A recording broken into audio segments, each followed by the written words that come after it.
This lesson will look at effects that we can add to our video. I've started up Adobe Premiere Elements 4 and I've got a project called Black Widow which we're going to use. It's an existing project. I can either click Open Project and find it there, or in our list of recent projects I'm just going to click Black Widow. Okay, as outlined before, we've got our video on our timeline. Clicking, it turns purple, which highlights it. It's on our monitor. We're going to be looking at effects of our video. There are two ways that you can select your video. You can either click in the timeline or you can click on the monitor itself. I'm going to stick with the timeline. Over here we've got our effects button, the FX in blue, which brings up a list of all our video effects. We've also got audio effects, presets, my presets and favorites, but we're going to be looking at video effects today. We've got show all there. What we need to look at is our edit effects, because we're going to look at our basic effects on our video, and we do that by clicking the edit effects button, and this area here gives us several different options. Is all the basic effects that we're going to be looking at on our video to start off with. First one we've got is by clicking the little triangle, click down for image control, and by using the slider button we can actually change the amount of brightness that we've got in our video. Okay.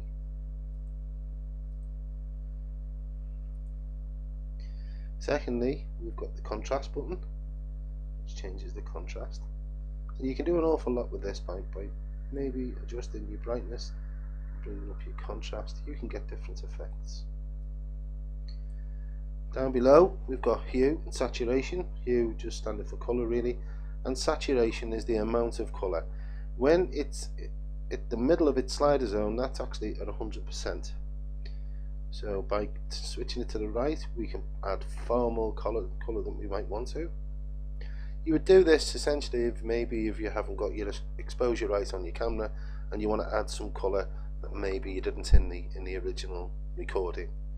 Again, we can slide it to the left and that takes all our colour out. Okay, let's put this back to 100. If you want to reset, because maybe you can't get it back to the original way that it was for whatever reason, there's a button here over on the right hand corner of image control called toggle animation. If you click it once, that switch it on. Switch it off and that asks you to delete existing keyframes. Yes we do, and then that sets everything back as it was. After image control we can look at motion. Motion can zoom our screen in and out. It's probably not a good idea to zoom much more than 105%, and each time you zoom your project you will have to render the work area. If you look at this checkbox here saying constrain proportions, then what that essentially means is it keeps the video in the same shape. If you want to do something with that shape, you can take the checkbox off in constrain proportions and you can actually change the shape of your video. If you click it back on again, it will reset it. You can rotate your picture left like so, or you can rotate it right. There are various options that you'd want to do when you do this. Anchor point is the point in which the middle of the picture will turn, or up and down, but it's not something you will do as a normal routine. When we look at opacity, opacity is set to 100, so it's 100% opaque. The more you slide it down to the left, the more black from underneath the video will come in, which can add a great effect depending on the type of film you're trying to make. There's a fade in button which you can drop over, and you can also fade out. So now if we zoom on our video, we can see it's actually fading in to our shot. If we zoom in a bit closer, you can actually see the keyframes themselves. That yellow line is actually fading the picture in. I'm going to toggle that off. And now we're back to normal, although the original video did have a fade in. Okay, volume is self-explanatory. It's always set to 0 dB, and the most you can go up to there is 6. And you can go right down to infinity, which is there's no sound. Same again, you can fade your sound in. If we see now, see here, it's actually faded in. I'm going to toggle that off. And the same again, we can fade out our sound on the end. Just go to the end of the video, zoom in.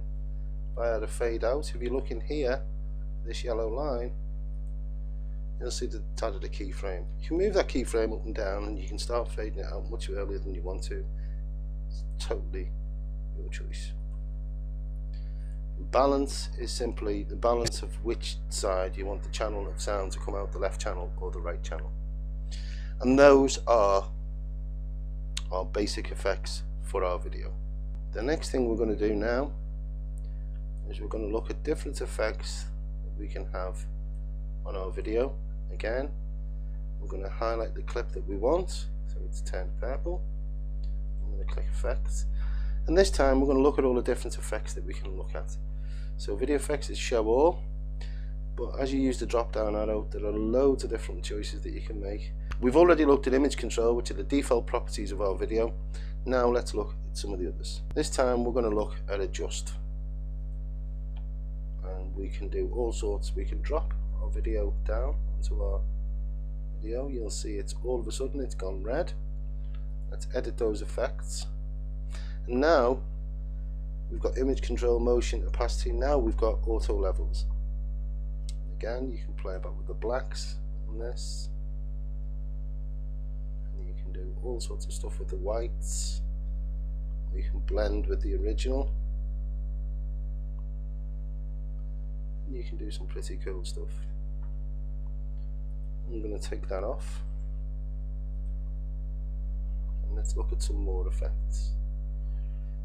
We can have auto color, which we can drag down onto our video, and let's change the color of the actor's face. Let's look at that one more time. If I click undo, take it off, his face is quite reddish.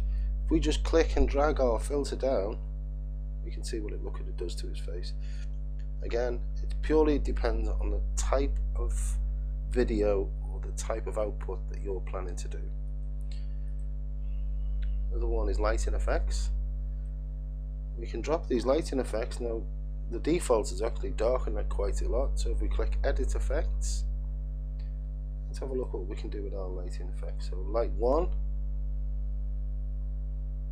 and this again, now we're just lighting up the character's face,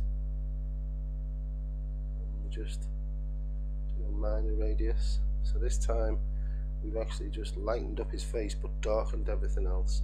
We can play about with that intensity, and again you can go too far, but it might be the particular effect that you're looking for. Again, with the focus, it can help improve the look of the focus, but it doesn't necessarily change the focus. And we can do that with each one of our videos. Ambient intensity, again, it's all about playing and finding the right colour that you want to play about with. So if we take that effect off and look at some more. So these adjust is basically where you can adjust colours, brightness, channel mixer. You can extract. If we have a look at extract, it's given us a monochrome type of look. It can be quite good, I suppose, depending on what you're trying to do. Adobe Premiere's got its own specialized effect. This one's called New Blue Artifacts.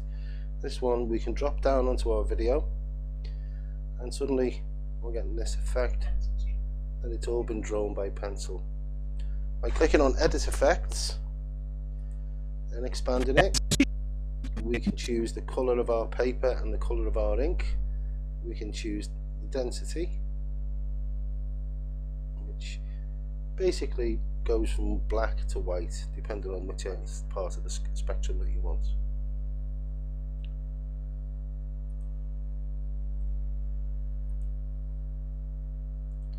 Let's have a look at some more. It's actually got a film look, which is the holy grail of filmmakers who use video, and that will give us an old film effect with scratches and the light of the projector. We'll just render that and let's see what that does. If you want to render just a small area of your film, you can actually just change the work area bar and just render a small piece, just to give yourself an idea of what it will do. I've only got 881 frames being rendered.